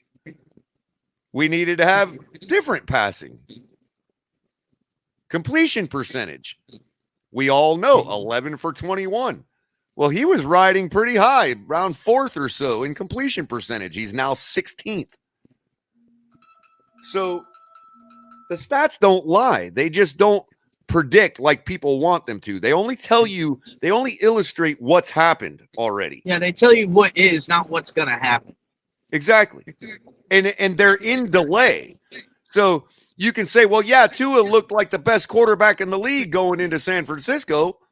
That doesn't mean he was the best quarterback in the league. It meant that at that point, he produced the best. Well, Culler, look no further than the Titans. They've been like AFC East, or excuse me, number one in the AFC a couple times these last few years. Yet they've been first round outs almost every time they've been in the playoffs because their division is so putrid that they get in there and they finally play playoff worthy football teams because they get lucky with the schedule along with being in a terrible division. And they get washed out by the Bengals or whomever is a decent playoff team. They don't even have to be a Super Bowl champ. They get, what I'm saying? It is what it is. Now, I'm not saying that the Dolphins are fake. What I'm saying is that people are figuring things out and they're making adjustments, and it's time for us to adjust differently. We didn't see offensive game plan adjustments, and really against the Chargers, the game plan should have worked. The problem is the Chargers defense said, hey, we're going to try to do what San Francisco did to stop these Dolphins. And if they come out trying to run that same game plan they did to San Francisco, we should be in at least competitive position. And guess what? They were right. We didn't do any underneath stuff. We didn't do any little quick hitch passing. I do remember seeing an RPO down the middle that should have been completed, but they were playing such tight coverage on our smaller wide receivers. They were having great success. It was a shame. And look no further than this. To his touchdown percentage, 6.4 is just barely second behind Patrick Mahomes. And you might say, well, dang, how's that? He hasn't thrown many touchdowns in the last couple of games. Well, he also hasn't thrown many passes. He was 11 for 21. He only threw 21 passes, and he threw a touchdown. So that's going to keep that percentage high. So there's a case where a stat may not be telling you the real story. You see what I'm saying? But for the most part, over a 13-game sample size, 6.4% is an indication that he throws quite a few touchdowns per 100 throws. But again, completion percentage. Geno Smith still leading the league in completion percentage, but he only has 25 touchdowns. Nobody is under any impression that Geno Smith is all of a sudden Dan Marino. System. But the man has, in fact, completed 71.5% of his passes, which leads the league right now. Comeback player of the year. Oh, yeah. I mean, it's got to be, right? Yeah, I would say. And who was it? I think I just saw a question. Mansa Chill asks, how many of those QBs are in playoffs hunt that are ranked higher than Tua? Let's look. I haven't looked, we'll look together. We got Patrick Mahomes, Justin Herbert, Joe Burrow, Tom Brady, Josh Allen, Geno Smith, Kirk Cousins, Jared Goff, Trevor Lawrence, Jalen Hurts, Derek Carr, Tua. Carr, Lawrence are out, and so are Goff. Everyone else is in. Tom Brady may be out. I don't think so. He's number one in his own division, if I recall correctly. Oh, right. Yeah, they're like the Tennessee of their division. Yeah. Yeah, their division is hot garbage. But, I mean, have we ever, in the lifetime of being a Dolphins fan, we've never, ever, ever seen a year where 10 or 11 wins now is guaranteeing you in the playoff. I don't think there's been a person that's won the AFC East with 9 wins in my entire life. Right. Now, I also want to point out that the ranking, when you sort by either rank or yardage, it's the same on this site. So Pro Football Reference has the overall rank as yardage. Now, I do want to point out, and this is why nobody's rats off a ship. I told you all when Tua would have a bad game, we would be here with open arms. Am I under any illusion that he's a great quarterback or a franchise guy at this point? No. But am I rats off a ship? I told you all I wouldn't be. We can Well, pump the Culler, brakes. It's Culler, not over yet. There's some And big the fact football of it is, games well, real coming. quick, the fact of it is, all 11 quarterbacks that are ranked higher than Tua right now have played 2 more ball games than he has for that yardage. So if Truth be Tua told, is throwing for 273 per game, what's that times 2? That's 6 it's 546. 500. Okay? It's 546. So add 546 to his total. He would have 3,546 yards. That would be good for 6th place. So he's technically on pace for being the 6th ranked quarterback in yardage. Not bad. Still not bad. I mean, I'm not rats off a ship. The reason people are rats off a ship is because we know, and this is to Anthony's point about the eye test, is that we know based on our eye test that it doesn't matter what these stats look like at the end of the year. When we face Buffalo this week, we're going to lose. When we face our first playoff opponent, we're going to lose. That's what it's about. It has nothing to do with the numbers he has the ability to put up. I don't know, Color. If somehow we're facing Tennessee, I don't see us losing with this run defense and Okay, limited. fair enough this year. But what about Tennessee of last year who beat us? Well, Who we could only put up 3 Tannehill points on. diced their asses up, along with Tua having it, his worst game up to date as well. Well, all 3 of his worst games up to date have been in the same scenario. Big spotlight, lots on the line. That's the thing that befuddles me, Color. Well, that's the eye test that Anthony's talking about. To me, when I chose Tua over, when I personally, I didn't put my vote to the Dolphins. I did, but they didn't care. They got the message, but they didn't care what I said. They cared enough to draft them, though. Tua, to me, was going to play bigger in big spotlight games, while Justin Herbert was going to play small. Well, NFL Tua, when the games mean the most, when it's make or break, when it's prime time, he's not showing up. Now we can go and look at the film and game plan and go, wow, they just out schemed us. Also, you know what? Maybe practicing and staying at UCLA was probably a bad move. Maybe there's a little bit of Spygate action going on. Wouldn't be the first time, won't be the last. Yeah, you bring up a good point there. But again, you know what, man? Like, I love Mike McDaniel in so many ways, but I feel like he's continuing to outthink himself.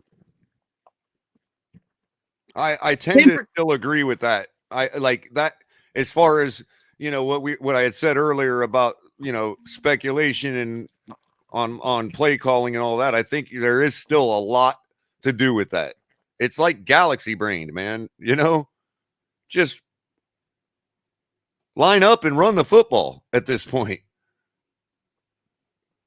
I guess, I don't know. They were doing decent against the run, but I mean, look, we were only down 10 points at half. You know what I'm saying? Even with having almost no offensive production, that scoop and score by Hill really helped us out a lot. Mm-hmm. And we still only lost by 6. So when you're talking about, take, for example, the 4th down stop that we got, and then we proceeded to give no points, to get no points for that and make them pay. If we make them pay for that one turnover, because technically that's a turnover, when they were in position to score and we stopped them on 4th down, technically that's a turnover.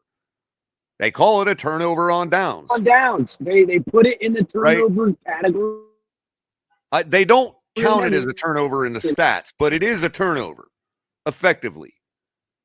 And to not put any points up there, I mean, that's the game. If we make them pay for that turnover on downs, we win the game by 1 point. We're victorious. We're the victorious team. And you know what? Again, bunch of terrible flags against the Dolphins. I think we've all seen the replay of the pass interference on Phillips, or roughing the passer on Phillips. I mean, it was a terrible roughing the passer call.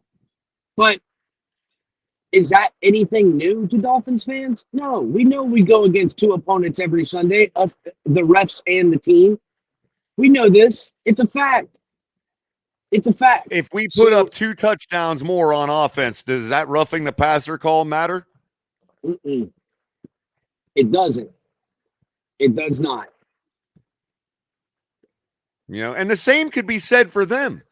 That's why I'm not all out on our defense like everybody is. I know. Well, listen, you already hear the rumblings, and I called it in the offseason, Culler. Boyer has entered this season with his head on the chopping block.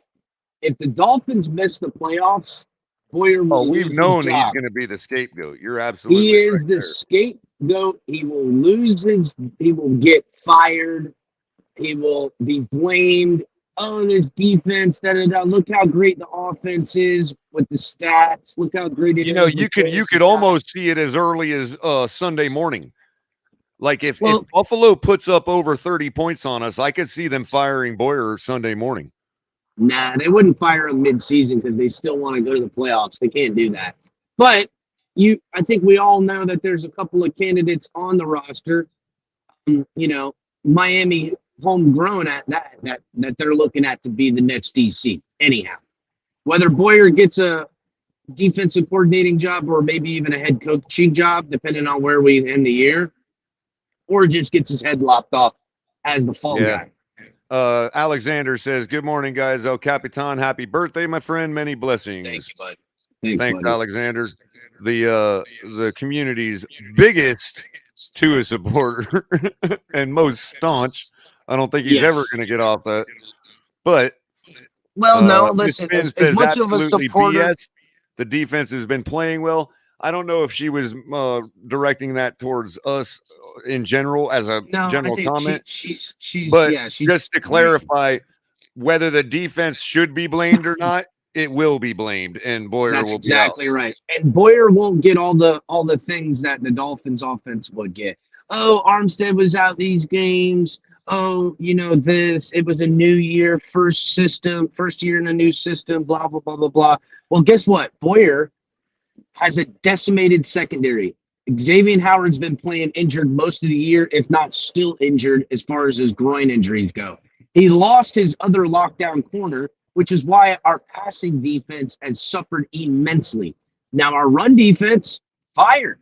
Our front four is stout as can get, and it is what it is. Remember where Boyer comes from, people. He comes from a secondaries coach. That's why we're good at finding guys like Cater Kohu.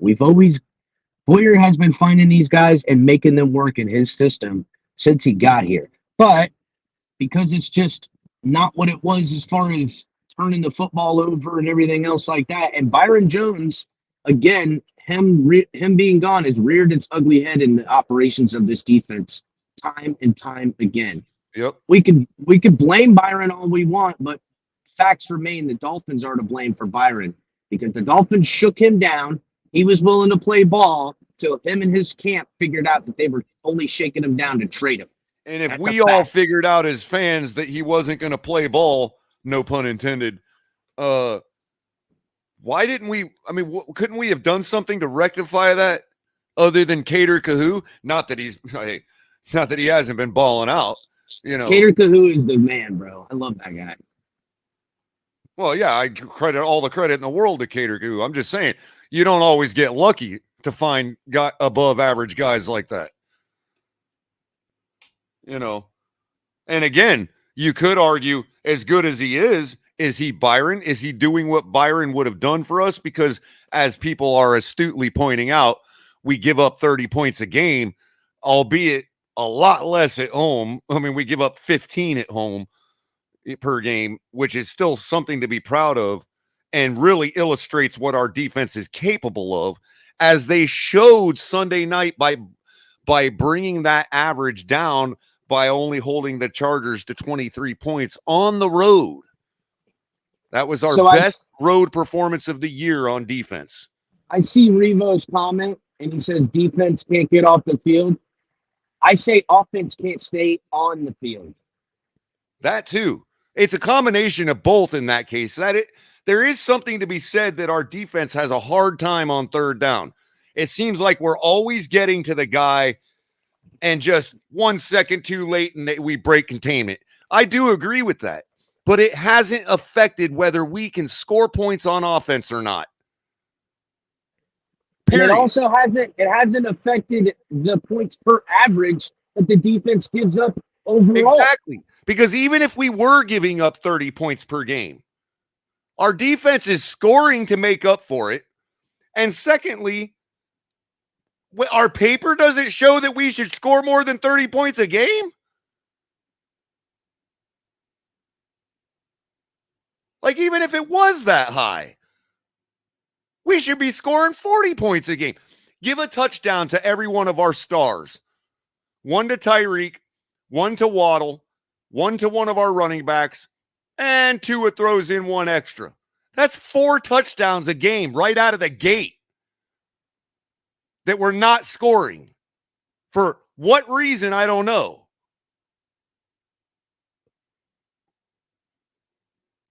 Because when you look down a contender's roster, let's say like the Chiefs,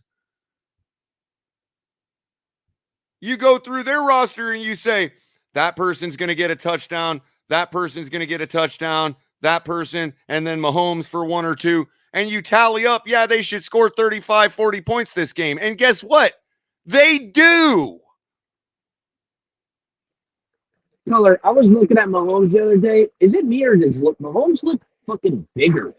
Like he looks a little taller. He looks a little kind of big. look bigger this year. He's got a little looks more like gut, he's too. bigger, bro. He looks bigger. Like taller, heavier, everything. Anyhow, listen.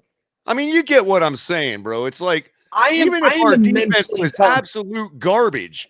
Culler, I am immensely tough on defensive play. I love defense. It's where it's what tethers my heart to football. I love playing defense. It was everything to me. I played offense, as a fullback, and did some offensive line when I was younger. But either way, I loved defense because to me it was where all the havoc was created. Our defense is not the problem, people. It's not. Our offensive game planning, our offensive execution, and our ability to, when things aren't working, to pivot to something else in game adjustments or game planning for the opponent just has been off in certain games. It really has. And it comes, against opponents that know our coach really well. If the Chiefs Dolphins have 10 wins, right? Yeah. 6 of those wins, they scored 30 or more points.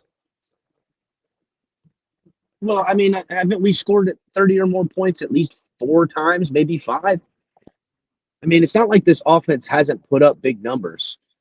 Well, you know what I'm saying? I get what you're saying. If I add, let's do over 25 points then. 1, 2, 3, 4, 5, 6, 7, 8, 9. Oh, that's 24. We'll count that. It's 8 or 9. 10. All 10 wins, except for the only games they didn't score over 25 points or 24 Or points their or more losses. was their losses.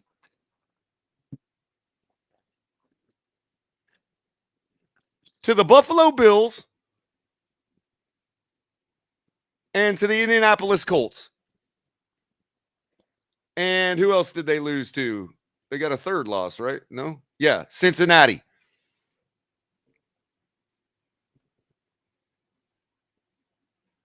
Hey, let's give ourselves credit. They only scored 20 points against the Bills. We scored 21. Does that mean we're better? But that's the kind of thing people will be like, see, we can, see? No. So I see Cap for Life says we're gonna win Saturday. And well, that's bold because Cap for Life is pretty much rats off a shit, man. I feel like we can get this win. But I don't. I do too. For some But odd here's the reason. thing, Color. Here's the thing, though. We sweep Buffalo in season. It's a good thing. It's a moral victory. Yada yada yada. Whatever. It helps us get into the playoffs. Whatever you want to say. But it almost kind of hurts us in the same thing too, because if we find ourselves against them in the playoffs, now that's The key. look. If We'll we worry beat about that when that comes. Exactly. Obviously. And it's But- not like it hasn't happened. I mean, people have beat a team 3 times in the same season. Man, that is a tall order, bro. Especially against an in-division They rival used to like do it to Buffalo. us sometimes. I don't think they've ever done it. You don't I think one of those playoff losses we had lost both times that year to them. I think the year we lost to them in the AFC Championship was when we lost to them 3 times, and then they went and lost the Super Bowl. So, But either case, again, like you said, we'll cross that hurdle if it comes, because Buffalo could be knocked out before we have to play them. it's just it's a tall order, and history would say no. You know, I want to say it's like 8 out of 10. But there again, if we're one and done because we lost to the Bills after sweeping them in the regular season, I'm fine with that. I'm not fine with shit, Color. Well, no, Fuck that. okay, I get what you're saying. I'm not fine with it either. But what I'm saying is it's respectable. It's not like your typical one and done. I guess. I don't know, man. Listen, you know what I haven't seen the But last if we're 2 one and weeks done to on the this West Tennessee Coast Titans trip? because our offense can't score more than 3 points, I mean, come on. You know what I seen in these last two games? I didn't see a team that was physical. I saw a less physical offense than I have up to that point. They weren't physical on offense. Agreed. They weren't the dogs I've come to love. It's fun when you're beating down on people and everything's working. We can dance, we can laugh, we can whatever. But sometimes you got to just nut up and be you got to be the evil person on the field. Right. Straight sacrifice life and limb to know that, hey, I'm going to get hurt hitting this guy, but it's going to hurt him too. Exactly. And I gotta clear this up that. before it spins out of control. DDG says, I'm not fine with shit, Color. Neither am I. What I'm saying is, if we were to lose after sweeping the Bills, if we were to lose to them in a respectable game in the playoffs, second round in the playoffs, I would say that the offseason is not going to be shitty. You know what I mean? Fuck that shit, Color. I told you this off screen. What did I tell you, Color? I told you that if we lose this West Coast trip back-to-back games and we go and we beat Buffalo, Buffalo's going to beat us in the playoffs, and it's going to be on the way to win their first Super Bowl. I don't know. I'm going to believe they're going to win their first Super Bowl. I ain't with you there. I'm telling you, it'll only be to spit in the eye of Dolphins fans forever. It'll fucking drive me nuts, dude. It'll drive me nuts. Buffalo has the ability to win the Super Bowl. You're right. I feel like they're kissed, by death in that way. But it's where I mean, listen, I'm projecting my fears, obviously, but man, I'd almost accept the loss against Buffalo and go on a 3-game winning streak to end the season and find ourselves against Buffalo in the playoffs. And then I'll feel like, oh yeah, this is where the Dolphins beat Buffalo in the playoffs. Right. I'm just reading the stories, guys. I'm sticking to the script, as they say. To be honest with you, unless something changes, What's up, DTA? I don't think anybody's stopping Kansas City, man. I really don't. I mean, Mahomes is just turning up to another level, man, without Tyreek there and all that. Totally proved me wrong. Listen, I don't know what you were thinking, honestly. Mahomes straight will run. Well, I was thinking about the fact that even when we lost to the 49ers, Tyreek still got 146 yards receiving. I mean, I can't tell you how many times I've watched Mahomes over the course of his career run 15 yards within a 5-yard freaking circle and then step up and throw a freaking but I never bullet. said he would stop doing that. I said that we would see the missing production of Tyreek Hill. That's what I basically said. and we haven't seen the missing production of Tyreek Hill. He just throws it to I'll somebody tell you, else now. You I'll tell know, you what we've seen. We've seen Tyreek Hill not take a football game over yet this season, and I've been calling for it all I know. year. There's 2 games this season Tyreek Hill takes the football game over. He gets over 200 yards and 2 touchdowns or more, okay? And he's done that 2 games a year in season since being, the quote-unquote wide receiver from not well, being I mean, a to be gadget fair, guy. Capitan, he's responsible for both of our touchdowns this week. He kind of did take over the game. I guess. I don't know. If he How's it takes the going? game over, we would have won. We would have won. I get you I don't- there. You do have to win to seal the deal. But Yeah, you can't take a he game is over and he is fucking kind of the lose. only offense we had this week. Again, I mean, I was McDaniel. I like think MVP. The only reason we even put points on the board is because of this guy. How is he not the MVP? Mike McDaniel needs to get back to basics. Is what needs to happen. He's a run game coordinator. It's all run game, run game, run game, run game, run game, and I haven't seen it. We have leaned on the pass, and it's right. I get it. The weapons dictate such. You got Waddle, you got Hill, you've got, all of your guys beneath them are all really good as far as, second or third and fourth wide receivers, from Craig Kraft to Sherfield to insert name here. But where is this push off this O-line for this run game? When we played against San Francisco, and I have the video in the videos for TFTG where you can see this outside zone scheme. It's literally a walled box that gets created on the right or left sides of the tackle, which Bro, just a look at clear that running game. camper that freaking McCaffrey had against it. Did you notice they pushed everything to the right, and he literally, like, his cut was almost made him fall over, bro. I mean, yeah, that's a dynamic play by a dynamic athlete. But again, Culler, there's just simplicity to that outside zone run that I haven't seen our offensive line execute. And why not? Why hasn't it? Why is he not doing that?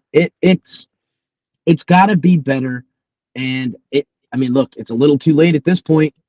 You know what I'm saying? It's a little bit too late at this point. Yeah. We got to go ahead and just do what we do. Well, look, bro, I'm gonna pivot, bro. And we're approaching 2 hours. I gotta actually kind of wrap it up because I gotta take care of some stuff this morning. Man, we got 64 people watching at freaking 8 in the morning. You gotta love it, man. I love it, man. I hope everybody's hitting the like button. Well, we got 45, not too bad, but there's still about 20 or so people that don't use their right hand blinker. So, but hit the like button, everybody. Fan and hit that like button, please. Make sure you're sharing and subscribing. Also, don't forget to hit the notification bell because we kind of can be streaky sometimes with the Fins tailgate. It might pop up anywhere, and you got to be notified about it. Plenty of ways to support the channel besides liking and sharing. If you'd like to donate, you can hit us up on Cash App, $ the Fins tailgate, Venmo the Fins tailgate. Or you can buy your boy Culler a cup of coffee at buymeacoffee.com/colorcom. And you can also hit up TFTG's Patreon page now that Capitan has so diligently set up. And we'll be providing, kind of some member benefits. If you want to support the channel and be a member of the Fins Tailgate, that's our avenue right at the moment. Patreon, it's more permanent, it's more secure, it's more stable. And we don't have to rely on certain venues to make sure you can show your support and become members of official TFTG members. I don't know, Capitan, what do you think? Maybe if we can get up enough donations one day, maybe we'll start throwing out a member t-shirt or something just for the membership alone. You know what I mean? Or something just so you can represent that you're a member. Big old member button right on across the front of it. You know what I mean? Official TFTG member. TFTG stuff coming after Christmas. So so we're just diversifying. We're in the works. We're gonna get you guys many ways to support the channel besides the booth. I gotta be honest, I'm pivoting towards the web. Sorry, breaking up a little bit. Between now, sorry about that. I'm pivoting towards the website. we're really all off season. We're working towards a website. Right on. And of course, currently you can catch TFTG just about every night of the week in some form or another. I'm gonna be on Capitan, tonight. by default, will be on tonight, as you just heard him say, live here on Coffee and a Cup of Color, which I'm trying to be doing every morning, if not every other morning. You got the rabid Dolphin with Lewis. He don't hold nothing back. He's going to be getting going on more and bringing you his fire. You got me on Tuesday or Thursday nights, depending on how interesting the Thursday night game is. You got Dolphins debrief. Hopefully with DTA, we're trying to get him, onboarded and going. And, of course, late night exhale with Ali, always bringing the hype for the game. I don't know what his plans are for this Saturday, since we're playing this Saturday night. He may just couple it with a pregame or something. Who knows? We'll have to get him on and find that out. Make sure you're also hitting the link in the description below for Fanatics. They've got all you need. Officially licensed NFL, NHL, MLB gear, MLS, all the major sports. And you've also got backroom collections. Make sure you're hitting backroom collections for all your custom memorabilia, artwork, and a wide variety of other items. Hashtag TFTG at checkout for 10% off. And make sure, of course, you're getting a coffee mug from TFTG so you can join me for a cup of color every morning. Yep, I'm right in your cup. I'm right in your cup with your coffee swirling around. And of course, all this other great gear, including a flag, nice size 4x6 flag, good material, a beanie for days, chilly days like today, cover Capitan's head, flip-flops. Some of you northerners still wear them around this time of year, sweaters, tank tops, and hats, and all kinds of other stuff. So make sure you're checking out all the links in the description below, including the link for Patreon. Become a member today. Show to YouTube that nobody needs them. And we'll get you all representing properly. So before I go, Capitan, we're going to shift gears. I know you probably got a lot to say tonight about the game whence past. He needs to do this every morning. But as for my part, look tomorrow, if I'm blessed to have another day alive on this planet, I'm going to try to go with another episode of Coffee and a Cup of Color tomorrow, 6 a.m. And we're going to start transitioning. We're going to start to transition into tackling this mountain of how we're going to beat the Buffalo Bills Saturday night. Go ahead, Capitan. I love the Coffee and Cup of Color in the morning.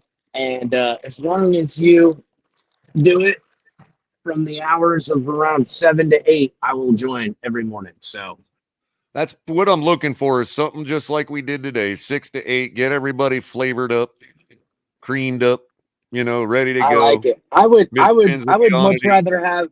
much rather have 5 days a week of Coffee and a Cup of Color early in the morning than even a late night color commentary, outside of when you get a wild hair in your ass. Because I feel like if you're coming on for a late night, it's because you're that's it. Everyone's in deep shit now. That's how I feel. That's what I think. Coffee and a Cup of Color in the mornings, getting everybody jacked up for the day. And then if you see color in the evening, everyone's in deep shit. So, yep, that's all right, Culler, I'm outie. I'm pulling up to the job now. Appreciate you coming by. Guys. Everyone hit the like button. Appreciate everybody. We love you guys.